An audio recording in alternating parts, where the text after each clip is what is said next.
어제 판결 보셨습니까? 검찰고용 15년을 비웃기라도 하듯 법원은 징역 23년이라는 중형을 내렸습니다. 한덕수 전 총리 단순히 시키는 대로 했다는 방조범인 줄 알았죠? 아니었습니다. 법원은 그를 내란의 심장부로 정의했습니다. 이제 시작입니다. 이 23년이라는 숫자를 보고 가장 등골이 오싹할 한 사람이 지금 어디선가 떨고 있습니다. 바로 최상목입니다. 최상목 전 부총리가 왜 한덕수보다 더 질 나쁜 동조자인지 그가 법정에 서게 될 죄명들을 나열해 보겠습니다. 첫째, 내란 중요 임무 종사. 단순히 경제를 챙긴 게 아닙니다. 내란 이후의 통치 구조인 비상입법기구 기획 메모를 윤석열로부터 직접 하사받았습니다. 둘째, 위증 혐의. 쪽지는 받았지만 내용은 몰랐다. CCTV는 본 적 없다라며 온 국민을 기만했습니다. 셋째, 사법방해 및 직권남용. 대통령 권한대행이라는 자리를 이용해 7번의 거부권을 행사하며 자신의 범죄를 수사할 특검을 막아세웠습니다. 이게 동조가 아니면 무엇입니까? 그런데 사실 한덕수 대행 때 이재명 우리 대통령 후보가 저하고 한덕수하고 잘 아니까 만나서 좀 풀어봐라. 그래서 이임을 받아가지고 만났는데 한번 만나셨구나. 제가 요구한 것은 헌법재판관 3명만 임명해라. 그러니까 자기 보장하냐 이런 얘기를 해요. 보장한다. 내가 결정할 수 없으니까 후보하고 상의를 했더니 그때까지는 밝혀진 게 없으니까 보장한다 해서 얘기가 잘 끝났는데 임명을 안 하더라고요. 그러니까 저는 그때까지도 윤석열의 지시를 받고 있었다 이렇게 판단을 하고. 그때 만났을 때 내가 3명 임명하기만 하면 나 이 봐줄 거냐 그런 그렇죠. 취지로 얘기를 했다는 예. 거예요. 그러니까 진짜 장어구나. 봐주겠다. 네네. 그때는 동맹 같이 한 게 적나라하게 안 나타났잖아요. 말도 안 하고. 네네. 그 다음에 이제 안 되니까 물러갔잖아요. 이 최상목 예. 네. 대행을 만나서. 그러니까 대행이 된 초기를 말씀하시는 거나 그렇죠. 첫 번째 대행이 예. 됐을 때. 예. 그러니까 이제 자기 부인 무속 행위에 대해서 내가 얘기하겠다. 내 참 친구로서 눈물을 머금고 발표를 해버렸는데 최상목 대행이 또 네네. 이어갔잖아요. 예. 최상목 대행한테도 자기가 자기 비난하지 마라. 와주라 이거예요. 와주겠다. 3명 임명해라. 그랬더니 딱 2명만 한다 이거. 예. 어떤 산술적 법적 근거로 2명만 하느냐라고 했더니 전임자의 얘기다. 인계받았다. 그러니까 한덕수가 2명만 임명하라고 최상목 대행한테 인계해 준 것 같아요.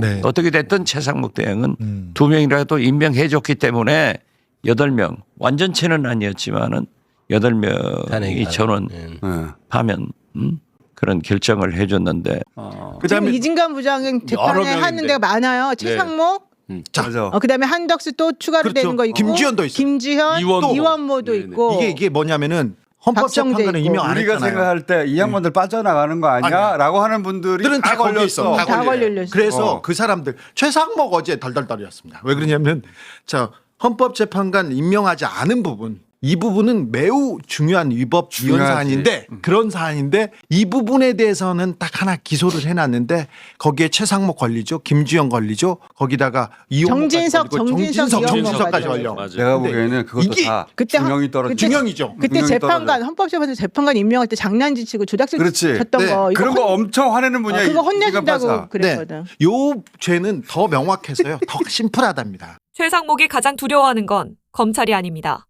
바로 이진관 판사입니다. 이미 한덕수 재판에서 증인으로 나온 최상목을 향해 이진관 판사는 이렇게 물었죠. CCTV 영상과 당신의 말이 왜 다릅니까? 그 짧은 한마디에 최상목은 말을 잇지 못했습니다. 한덕수에게 23년을 때린 이진관 판사의 논리는 명확합니다. 고위공직자가 내란에 가담해 헌법을 파괴했다면 관용은 없다. 이제 최상목은 자신이 7번이나 거부했던 그 법리에 의해 자신이 직접 거짓말을 했던 그 법정에서 심판을 받게 됩니다. 2월 3일 그의 운명이 결정될 첫 재판이 열립니다. 지금 보시면 증인이 이제 피고인에게 가서 뭔가 말씀을 하십니다.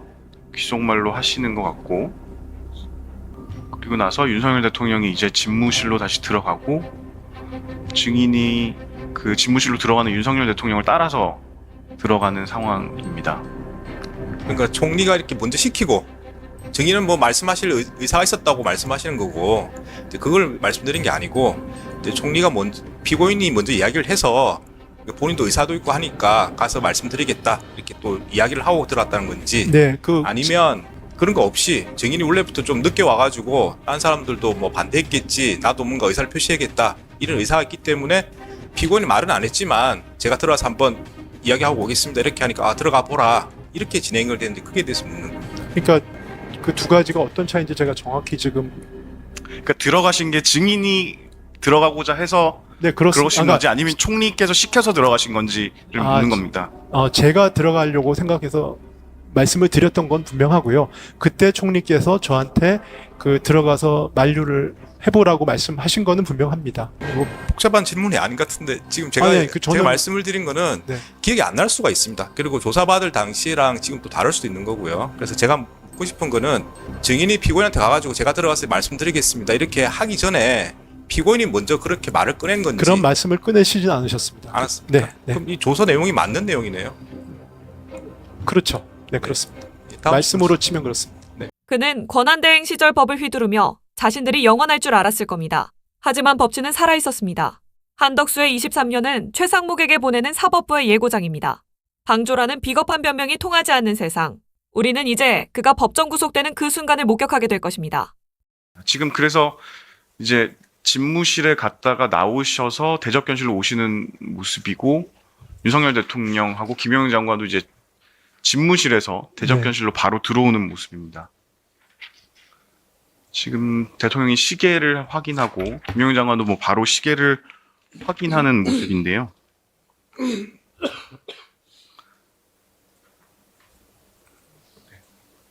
네, 묻겠습니다. 지금 보시면 이제 그 대접견실의 제일 위쪽부터 이상민 장관, 박성재 장관, 정진석 비서실장, 조태용 국정원장, 그리고 제일 안쪽으로 김용호 장관, 그 다음에 피고인, 그리고 조태열 장관이 있었는데 기억이 나십니까? 제가 조태열 장관이 옆자리였던 거하고 그다음에 총리께서 계셨던 거, 네, 그리고 김용호 장관, 이상민 장관, 박성재 장관까지는 기억이 납니다. 네. 네, 그러면 그 나항은 생략하겠습니다. 다항은 묻겠습니다. 그 대접견실로 이제 증인이 가서 들어간 직후에 윤석열 대통령도 집무실에서 대접견실로 나오는 모습은 기억이 나십니까?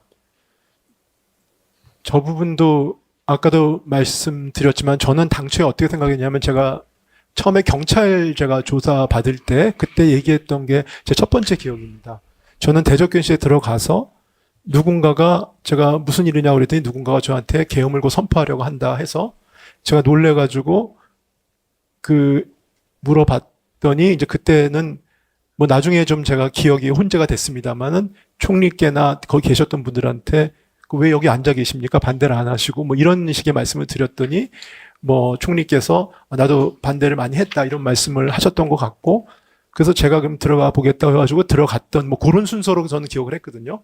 그리고 나서 그 다음에 들어가서 말씀드리고 나온 다음에 그리고 나서 김영현 장관이 뭐 들어왔던 것 같기도 하고 순서가 그러다가 좀 이따가 대통령이 한번 나오셔서 다시 한번 제가 일어서서 말씀을 드렸고 뭐 그런 과정에서 그러다가 대통령께서 나가셨다는 정도로만 큰 틀에서 생각을 했는데 CCTV를 보니까 너무 많이 달라가지고요. 진짜 제가 좀 그랬습니다. 그래서 저 부분은 정확히 기억이 안 납니다. 네.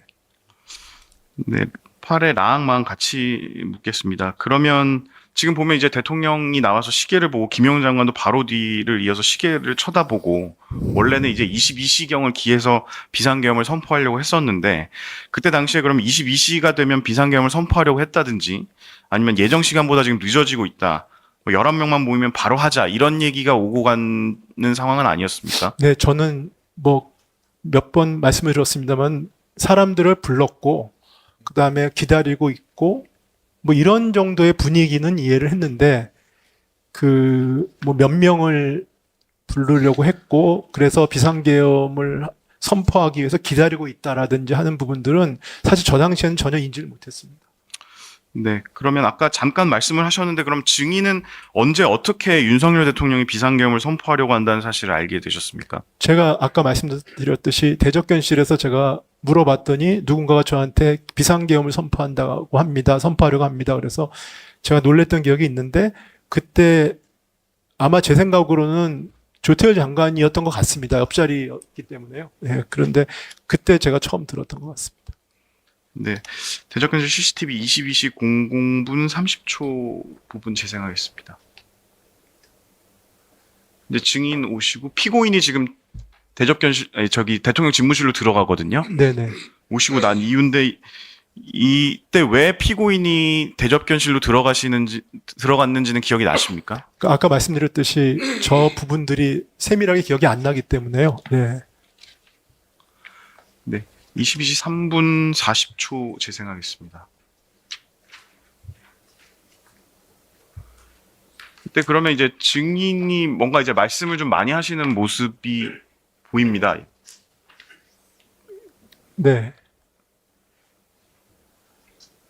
이제 손짓도 좀 하시고 네.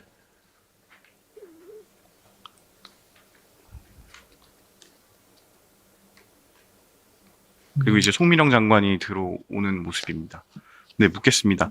이때 이렇게 증인께서 이렇게 손짓까지 막 하면서 말씀을 하실 정도였으면 상황이 좀 기억날 것 같은데 이때는 어떤 얘기를 주로 하셨는지 기억이 나십니까? 글쎄요, 그러니까 뭐 제가 이런저런 얘기를 했다고 증인들께서 이제 증언을 해주시는 걸 제가 들었는데요. 저는 기본적으로 전날 이제 뭐 누구나 그랬겠습니다만 저 참석하신 분들이 전 좀 늦게 가지 않았습니까? 그러니까 어떻게 된 거냐, 내지는 뭐 누가 알았느냐, 왜 여기 앉아 계시냐, 우리 좀 말려야 되지 않느냐, 뭐 라는 취지의 생각을 갖고 거기 계셨던 분들한테 다 한 말씀씩 드렸다고 그럴까요? 뭐 그런 상황이었습니다. 그래서 그걸 계속 뭐 좀 쓴소리를 하기도 하고 다그치기도 하고 했던 거를 매 순간 좀 제가 제 나름대로는 얘기를 했던 것 같습니다. 네. 그 송민영 장관 들어오신 거는 기억나십니까? 송 장관이 들어온 건 기억이 안 나고요. 송 장관이 제 앞에 있었던 건 기억납니다. 네. 네, 14만 묻겠습니다. 그 증인이 대접견실에 이제 도착했을 때 바로 조태열 장관으로부터 비상계엄 이야기를 들었습니까? 그랬던 것 같습니다. 네. 당연히 이제 증인 입장에서는 사유를 모르고 네, 그러니까 왔으니까. 이게 왜 여기 계시냐? 저는 사실은 그게 모여 있으실 거라고 생각을 안 했거든요. 저는 그러니까 뭐 그렇기 때문에 왜 이렇게 모여 계신지를 몰라서요. 이게 어떻게 된 거냐? 뭐 이렇게 정도 얘기를 했던 것 같습니다. 그러니까 대접견실에 도착한 쯤에 하자마자 뭐 거의 확인해 보신 거죠. 대적해서 들어오면서 제가 얘기했던 것 같습니다. 그때 조태열 장관으로부터 그런 이야기를 들은 네, 것 같습니까? 그렇습니다. 네, 그랬던 것 같습니다. 예, 계속 질문하시죠. 네, CCTV 22시 4분 55초경 제시하겠습니다. 지금 보시면 이제 대통령하고 피고인하고 같이 그 집무실에서 대접견실로 나오는 모습입니다. 그래서 대통령이 뭔가 그 대접견실에 있는 국무위원들한테 얘기를 하고 있고, 이제 김영영 장관이 대접견실 주출입문으로 들어오고 서류 봉투를 가지고 있습니다. 그리고 이제 대통령이 김영영 장관이 있는 주출입문을 통해서 나가려고 하다가 이제 나가는 것을 만류하니까 다시 돌아오는 장면이고,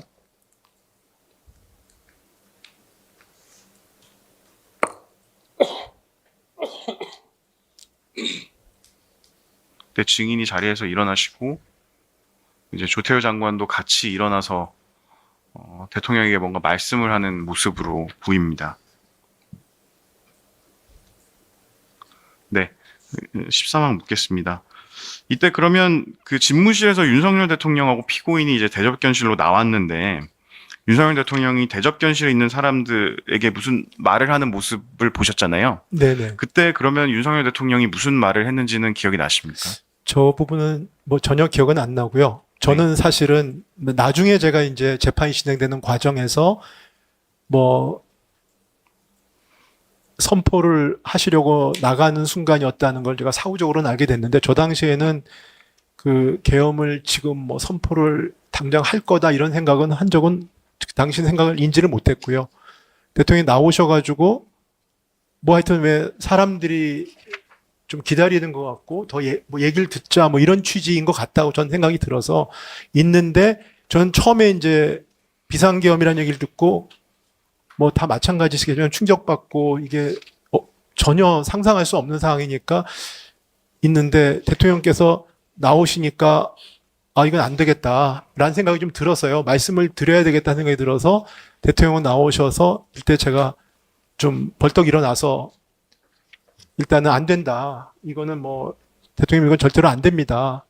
뭐 다시 생각해 달라는 취지의 얘기를 했더니 조태열 장관이 따라서 일어나더라고요. 그 장면이 기억이 나고 그때 박성재 장관이 제가 아마 어디선가 진술한 것 같은데 뭐 경제하고 외교는 걱정이 많은가 봅니다. 라는 얘기를 했던 그 장면이 기억이 납니다.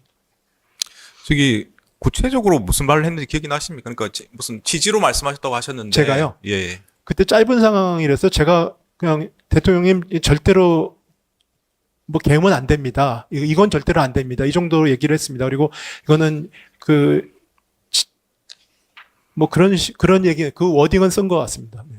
그 조태열 장관은 뭐라고 했습니까? 그 재고해 주십시오. 뭐 그렇게 말씀하셨던 것 같습니다. 제 옆에 있었기 때문에. 네, 그랬을 때 윤석열의 반응은 어땠습니까? 저희가 얘기한 거에 대해서 특별히 반응은 안 하셨던 걸로 저는 생각이 듭니다. 그리고 박성재 장관이 옆에 서서 그런 말씀을 그 경제하고 외교가 걱정이 많은가 봅니다라고 얘기를 하셨던 분명히 기억이 나고요. 그래서 제가 그러니까 이제 저는 당시 생각이 좀 말씀드린 게 부족했다는 생각이 들었습니다. 그래서 저 아마 다음 장면이 보니까 대통령께서 들어가실 때 따라 들어가거든요. 그래서 이거 좀 제대로 말씀을 드려야 되겠다 이런 생각을 했던 것 같습니다. 네, 계속 질문하시죠. 네, 가나다 라항 한꺼번에 묻겠습니다. 그러면 일단 저 상황이 지금 비상계엄을 당시에는 선포를 하러 나가려고 하는 상황인지 아닌지는 전혀 몰랐습니다. 정확히 인지는 인지를 못하셨다는. 못했습니다. 그러면 지금 보면 아마 이제 의사정족수가 다 충족되지 않아서 그 비상계엄을 선포하려 가려고 하다가 이걸 누군가 만류했고 그래서 다시 되돌아오는 상황으로 보이는데 아직 의사정족수가 충족되지 않았다, 누가 아직 안 왔다 등의 이야기가 오고 갔습니까? 의사정족수란 말은 저는 못 들었던 것 같습니다. 뭐 제가 기억은 없습니다. 그리고 제가 또 그런 걸 인지하지 못했기 때문에 지금 기억을 못하고 있는지도 모르겠습니다. 다만 뭐 누군가 기다리고 있구나, 사람이 더 오는구나, 뭐 이 정도의 상황이었습니다. 그리고 네, 그렇습니다. 네, 증인에 대한 특검 진술조서 순번 553번 19,331쪽 제시하겠습니다.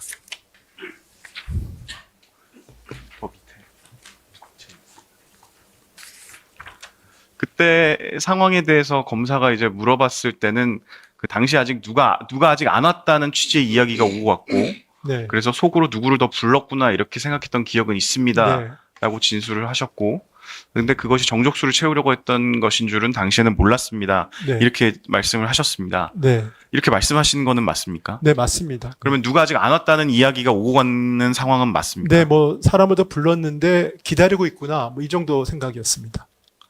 네. 다음 묻겠습니다. 10사항은 재판장님이 여쭈신 내용하고 같아서 생략하고 15항 묻겠습니다.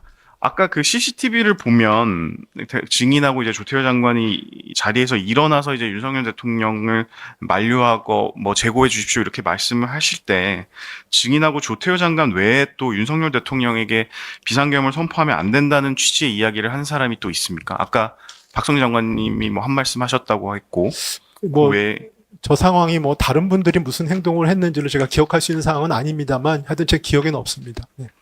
그러면 뭐 피고인도 그때 상황에서 비상계엄에 반대한다는 의사를 표시한 사실이 있습니까? 뭐 저 당시에는 기억이 없습니다. 네, 22시 6분 43초 CCTV 재생하겠습니다. 지금 보시면 증인이 이제 피고인에게 가서 뭔가 말씀을 하십니다. 귀속말로 하시는 것 같고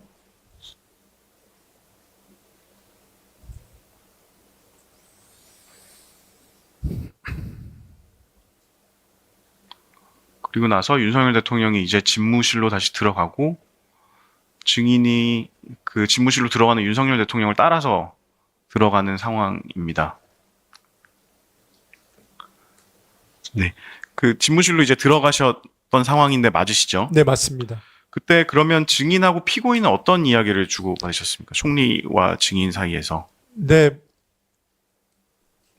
뭐 정확히 이렇게 그러니까 워드 바이 워드로는 기억이 안 납니다만 저 당시에 이제 아까도 말씀드렸듯이 대통령께서 나오셔가지고 이제 말씀을 드렸는데 좀 부족했다는 생각이 들어서 그리고 저 말고 지금 송미령 장관은 계시지만 다른 분들은 미리 와 계셨잖아요. 그러니까 제 당시 생각으로는 다른 분들도 당연히 다 만류를 했을 거고 그랬을 텐데 이제 제가 새로 온 사람이니까 내가 또 말씀을 드렸고 그러니까 다시 대통령께 제가 좀 말씀을 드려야 되겠다라는 생각을 하고 그래서 저 보면은 제가 말씀드리려고 좀 뒤로 빼잖아요. 그러고 나서 근데 그때 분위기가 제가 말씀은 안 하셨는데 뭐 총리나 뭐 다른 분들도 저랑 비슷한 생각이라고 전 당시 생각을 그런 느낌을 받았습니다. 그래서 총리께 가서 제가 안에 들어가서 말씀을 드려보겠다라고 했더니 총리께서 안에 들어서 만류를 해보라고 그렇게 말씀하셨던 기억은 있습니다. 네, 한 가지 추가로 묻겠습니다. 그 느낌을 받으셨다는 거지 직접 뭐 만류하시는 것을 보신 적은 없으신 거죠? 저 상황에서 저 대통령이 상황은 그랬던 것 같습니다. 네, 나항입니다. 그때 이제 그 피고인이 증인을 불러서 이제 대통령에게 가서 말씀을 좀 드려보라 이렇게 한 상황입니까? 아니면 그냥 증인이 피고인한테 가서 말씀드려 보겠습니다 이렇게 말씀을 하신 건가요? 글쎄 그걸 지금 CCTV를 이렇게 초 단위로 나눠서 물어보시니까 좀 제가 답변 드리기가 정확치는 않은데요.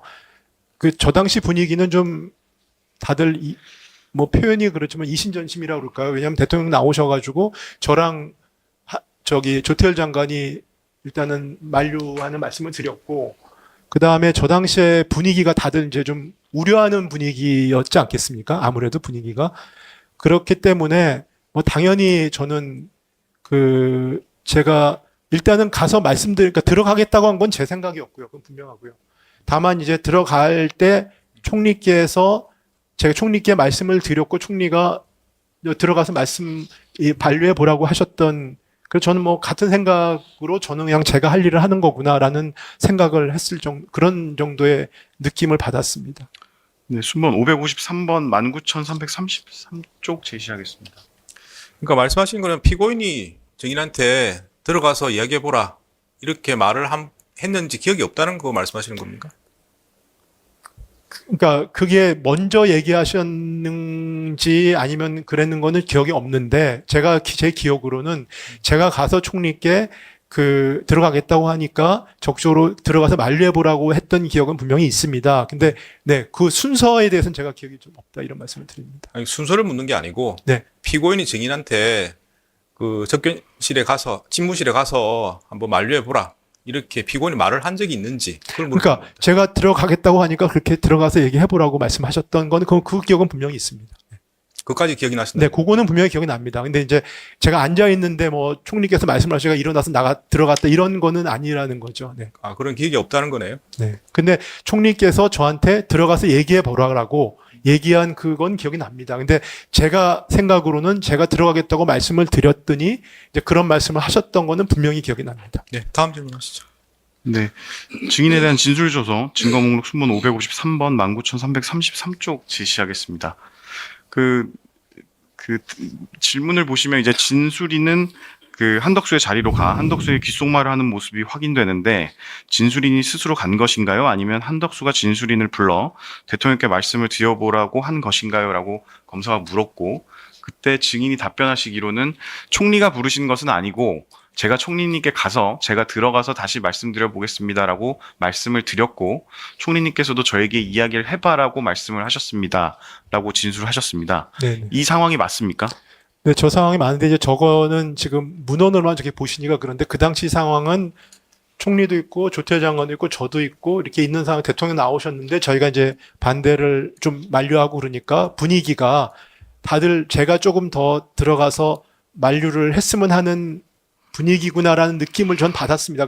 제 느낌이니까요. 뭐 저는 그래서 총리께 말씀을 드렸고요. 총리께서 그럼 안에 들어가서 만류를 해봐라라고 말씀을 하신 거는 분명히 기억이 납니다. 그러니까 이제 지금 여쭤보는 거는 조서에 보면은 답변 앞부분에 총리가 부르신 것은 아니고 이렇게 답변하셨잖아요. 이걸 물어보는 겁니다. 아, 그거는 이제 질문 자체가 스스로 간 건가요? 아니면 이렇게 물어보시니까. 네, 그거에 대한 답변입니다. 그러니까 제 스스로 간 거는 맞습니다. 네. 그러니까 스스로 총리한테 가서 제가 들어가겠다고 말씀드린 건 맞다는 말씀입니다. 그러니까 총리가 이렇게 먼저 시키고 증인은 뭐 말씀하실 의사가 있었다고 말씀하시는 거고 이제 그걸 말씀드린 게 아니고 이제 총리가 먼저 피고인이 먼저 이야기를 해서 본인도 의사도 있고 하니까 가서 말씀드리겠다 이렇게 또 이야기를 하고 들어왔다는 건지 네, 아니면 그런 거 없이 증인이 원래부터 좀 늦게 와가지고 딴 사람들도 뭐 반대했겠지 나도 뭔가 의사를 표시해야겠다 이런 의사가 있기 때문에 피고인이 말은 안 했지만 제가 들어가서 한번 이야기하고 오겠습니다 이렇게 하니까 아 들어가 보라 이렇게 진행을 되는데 그게 대해서 묻는 겁니다. 그러니까 그 두 가지가 어떤 차이인지 제가 정확히 지금 그러니까 들어가신 게 증인이 들어가고자 해서 네, 그렇습니다. 들어가신 건지 아니면 총리께서 시켜서 들어가신 건지를 묻는 겁니다. 제가 들어가려고 생각해서 말씀을 드렸던 건 분명하고요. 그때 총리께서 저한테 그 들어가서 만류를 해보라고 말씀하신 거는 분명합니다. 네. 근데 뭐 복잡한 질문이 아닌 것 같은데 지금 제가 제가 말씀을 드린 거는 네. 기억이 안 날 수가 있습니다. 그리고 조사받을 당시랑 지금 또 다를 수도 있는 거고요. 그래서 제가 묻고 싶은 거는 증인이 피고인한테 가가지고 제가 들어가서 말씀드리겠습니다. 이렇게 하기 전에 피고인이 먼저 그렇게 말을 꺼낸 건지 그런 말씀을 꺼내시진 않으셨습니다. 않았습니다. 네, 네. 그럼 이 조서 내용이 맞는 내용이네요. 그렇죠. 네, 그렇습니다. 예, 다음 말씀으로 치면 그렇습니다. 네, 다음 질문 하시죠. 증인은 최상목 전 기재부 장관이 대접견실에 도착하였을 때 네. 최상목 전 장관에게 어떤 말을 하였나요? 그리고 제일 먼저 도착한 게 최상목 부총리고요. 거의 사복 차림으로 아마 집에 딴 데 갔다가 뭔 일인지도 모르고 양복이 아닌 사복 잠바 차림으로 들어와서 제 왼쪽 옆자리에 앉았습니다. 그래서 이게 무슨 일이냐고 그러길래 제가 비상계엄 선포하신답니다. 지금 난리가 나서 이러고 앉았습니다. 제가 그러니까 바로 그냥 말도 안 된다. 막아야 됩니다. 그러면서 총리님한테 아니 총리님이 반대하시지 왜 이렇게 됐습니까? 그러니까 총리님이 내가 왜 반대를 안 해요? 반대했습니다라고 답을 하셨고 그러면서 굉장히 격앙된 반응을 최 부총리가 보였길래 제가 이 양반 빨리 대통령께 또 가서 한 말씀 드리라고 설득해야 돼 싶어서 제가 옆구리 쿡쿡 찌르면서 빨리 들어가서 대통령께 말씀드리고 나오라고 그러니까 이어서 집무실로 들어간 것으로 제가 기억을 합니다. 증인의 지금 진술을 좀 정리할 겸 다시 39분부터 질문 드리겠습니다. 그다음 증인은 최상목 전 장관에게 집무실에 들어가서 말씀을 드려라라는 말을 하였다라는 건데 맞습니까? 네. 그럼 증인은 피고인이 최상목 전 장관에게 대통령에게 비상계엄을 반대하는 의견을 말해달라라는 취지의 말하는 것을 들은 적이 있나요? 피고인이 최상목 장관에게 말하는 것을 들은 적이 있나요? 그건 모르겠습니다. 제가 바로 옆자리에 앉아서 했기 때문에 가로질러서 오고 간 얘기는 제가 기억하지 못합니다. 기억하지 못한다라는 네. 말씀이신가요? 당시 이제 증인은 이 부분에 대해서 조사받으실 때는 저는 듣지 못했습니다라고 진술하셨었는데 저는 어떻게 맞나요? 기억을 들은 걸 기억을 못하는 거니까 그렇게 네, 다시 한번 말씀해 주십시오. 직접 말씀하신 걸 제가 듣지 못했으니까 기억하지 못한다고 제가 지금 말씀드린 겁니다. 네. 그 증인은 최상목 전 장관으로부터 외교부 장관께서 저한테 들어가서 말씀을 드리라고 해서 말씀을 드릴 수 있는 기회를 갖게 돼서 다행이었다. 이런 말을 들었다라고 진술하셨었는데 맞나요? 나중에 사석에서 그런 얘기를 했습니다. 그 증인은 최상목 전 장관이 네. 피고인에게 네. 왜 반대를 안 하셨습니까? 50년 공직 생활을 이렇게 마무리하려고 그러십니까? 라고 말하는 것을 들었다라고 진술하셨는데 맞습니까? 제 표현이 상당히 강해서 이 양반 굉장히 세게 얘기하네 뭐 그런 느낌을 가지면서 제가 들었기 때문에 기억을 하고 있습니다. 피고인이 최상목 전 장관의 말을 듣고 어떤 말을 하던가요? 그러고 나서 바로 왜 내가 반대를 안 해요? 반대했습니다. 그렇게 그런 요지의 반박 답변을 하신 것으로 제가 기억을 합니다. 구체적으로 단어는 좀 기억이 안 워딩은 나시나요? 제가 그러니까 반대했다. 내가 강하게 말씀드렸다. 요지는 그겁니다.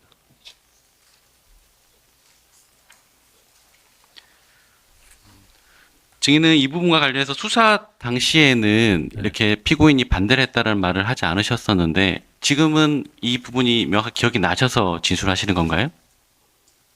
아니요.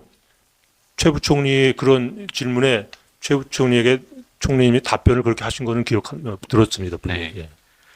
증인은 최상목 전 장관이 이상민 전 장관에게 네. 너는 원래 예스맨이니까 노라고 못했겠지라고 말하는 것을 들었다라고 진술하셨었는데 이것도 맞나요? 그것도 제가 표현이 과하다고 생각해서 제가 기억을 하고 있습니다. 그럼 이상미 전 장관은 최상목 전 장관의 말을 듣고 어떤 말을 하던가요? 뭐 그냥 그 민망한 표정으로 뭐 이렇게 별 말을 한 그 워딩은 제가 기억이 안 나고요. 뻘쭘한 표정, 민망한 표정으로 반응했던 것으로 생각합니다. 동조자 최상목의 재판, 저희가 끝까지 추적하겠습니다. 여러분은 최상목에게 몇 년의 형량이 적당하다고 생각하십니까? 댓글로 남겨주세요. 정의가 바로 서는 그날까지 함께하겠습니다. 구독과 좋아요는 정의를 앞당기는 힘이 됩니다. 감사합니다.